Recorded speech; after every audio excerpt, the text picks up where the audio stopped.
Welcome, students, to your fully online or face-to-face or live online format class with me, Professor McDonald. We're going to talk about how this course works, including general information, technology, workflow, and testing requirements. But before we get into all that, let me take a moment to update you guys on the arrival of my gorgeous little baby girl, Jane Marie McDonald. She was born in November, and at the time of this recording, it is spring 2022, so she's still a little tiny thing. She arrived a little early, but she's doing very well. So I just wanted to take a moment to update you because in my getting to know me video, I mentioned my other three beautiful children, Kaya, Caleb, and Jack, but Jane has arrived since then.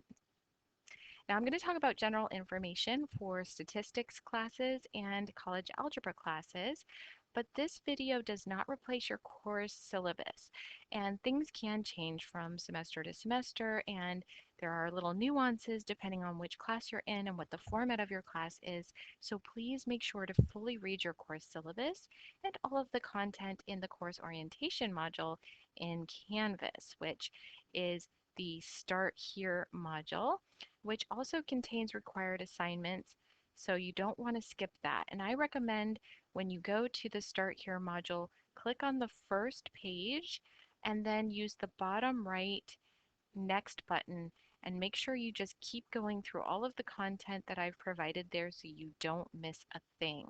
Students do end up doing poorly in this class if they skip this module, so make sure that is a priority for you after watching the videos that I have posted where it says before doing anything else, click here. Yeah, you'll want to watch those. That's probably how you found this video. Watch all of those and then go and complete your Start Here module.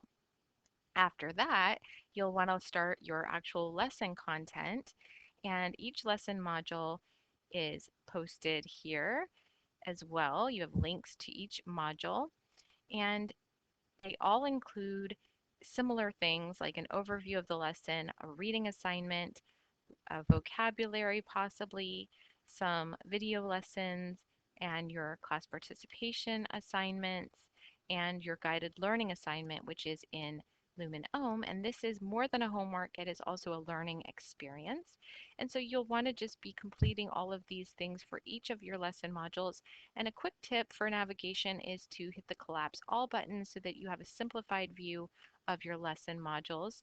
And you can see that after you've completed all of your lesson modules, there's a test module where you can find all the content that relates to that test, including extra credit preparatory assignments. Testing requirements vary for each class, so you'll want to make sure to read the testing requirements that are posted in Canvas for your class, and also these policies are in the course syllabus. But just as a quick overview, if you are in a fully online format class, you're going to be taking your test in the testing centers on one of the campuses of your choice, and they do require an appointment for a guaranteed spot on the day of your test. And now, in my statistics classes only, we will be using Excel, and using it because number one, it's free. You can download the entire Microsoft Office suite. Microsoft Excel is used in many different professions. Basic Excel skills will open many doors for you when it comes to job opportunities, and it behaves more like platforms that you would use in actual statistics related professions and prepares you for more advanced statistics courses.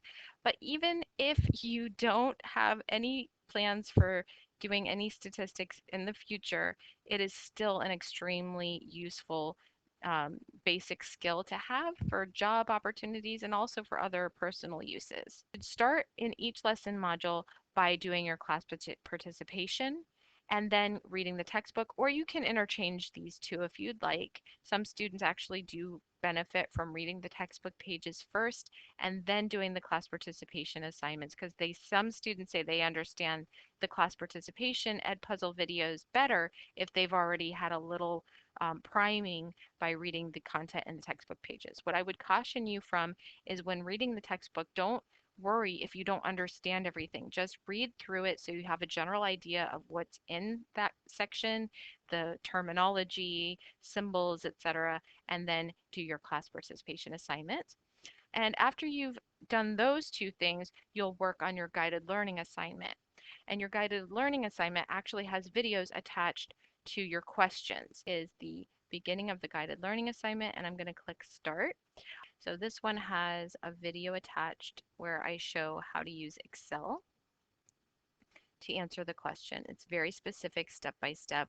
Don't forget that you can always open these on YouTube. You can watch that up. So for instance, use your settings, go to playback speed and change it to as fast as you want so that it will run faster and you can learn. I like to do that with a lot of tutorials when I'm trying to learn something.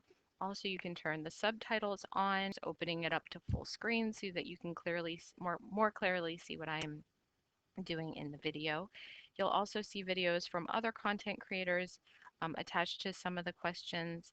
And it's just a really good way to learn because you can watch the video and then try it. And then, of course, you can message me if anything is unclear.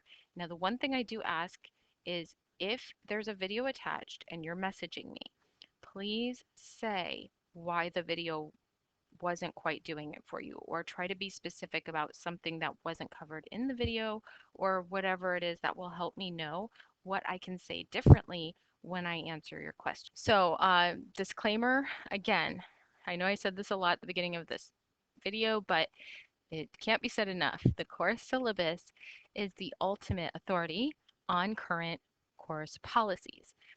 If you have any questions, please message me right away using Canvas inbox. And I look forward to hearing from you, and I look forward to a great semester.